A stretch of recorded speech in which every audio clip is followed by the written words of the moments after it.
America 50% tariff लगा रहा है तो आप 75% लगाओ, केंद्र सरकार से बोले केजरीवाल। आम आदमी पार्टी प्रमुख अरविंद केजरीवाल गुजरात के दौरे पर है और यहाँ उन्होंने अहमदाबाद राजकोट हाईवे पर प्रभु फॉर्म में एक प्रेस कॉन्फ्रेंस की। उन्होंने केंद्र सरकार पर अमेरिकी कपास पर 11% आयात शुल्क खत्म करने का आरोप लगाया। केजरीवाल का कहना है कि इस कदम से स्थानीय किसानों को नुकसान पहुंचेगा। आम आदमी पार्टी के राष्ट्रीय संयोजक अरविंद केजरीवाल गुजरात के 2 दिवसीय दौरे पर है। उन्होंने अहमदाबाद राजकोट हाईवे पर स्थित प्रभु फॉर्म में मीडिया को संबोधित किया। केजरीवाल लंबे समय से कपास पर आयात शुल्क खत्म करने का विरोध कर रहे हैं। उन्होंने कपास किसानों को लेकर 4 मांगे रखी है। केजरीवाल ने अमेरिका द्वारा लगाए जा रहे टैरिफ और भारत सरकार द्वारा दी गई प्रतिक्रिया को लेकर भी बात की। अरविंद केजरीवाल ने कहा कि सूरत में डायमंड के कारीगरों का बड़ा नुकसान हो रहा है, उनकी मुश्किलें काफी बढ़ गई है। अमेरिकी राष्ट्रपति डोनाल्ड ट्रंप की ओर से लगाए गए टैरिफ को लेकर भी बातें की।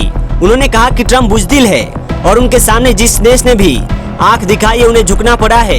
अरविंद केजरीवाल ने केंद्र सरकार से अपील की, अगर अमेरिका 50% टैरिफ लगा रहा है तो आप 75% टैरिफ लगा दे। देश आपके साथ है, हम आपके साथ है।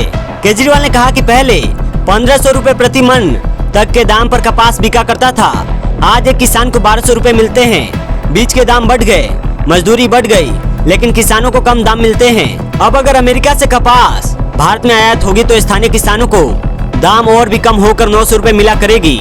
आइए जानते हैं कि अरविंद केजरीवाल ने 4 मांगे कौन कौन सी रखी है। उनकी पहली मांग है अमेरिका के कपास आयात पर जो 11% ड्यूटी हटाई गई है उसे वापस लगाई जाए। उनकी दूसरी शर्त है कपास किसानों को 2100 रुपए प्रति मन के हिसाब से MSP दिया जाए। उनकी तीसरी शर्त है किसानों की फसलों को MSP के दामों से उठाई जाए। उनकी चौथी शर्त है बीज समेत जो भी किसानों की जरूरतें हैं उन पर सब्सिडी दी जाए और किसानों के लिए सस्ता किया जाए। हाल ही में दिल्ली में प्रेस कॉन्फ्रेंस कर अरविंद केजरीवाल ने कपास किसानों के मुद्दे को उठाया था। 28 अगस्त को उन्होंने केंद्र सरकार से अमेरिकी आयात पर अधिक टैरिफ लगाने की मांग की थी। उनका आरोप है कि बीजेपी नेतृत्व वाली सरकार द्वारा अमेरिकी कपास पर 11% ड्यूटी माफ करने से स्थानीय किसानों को नुकसान होगा।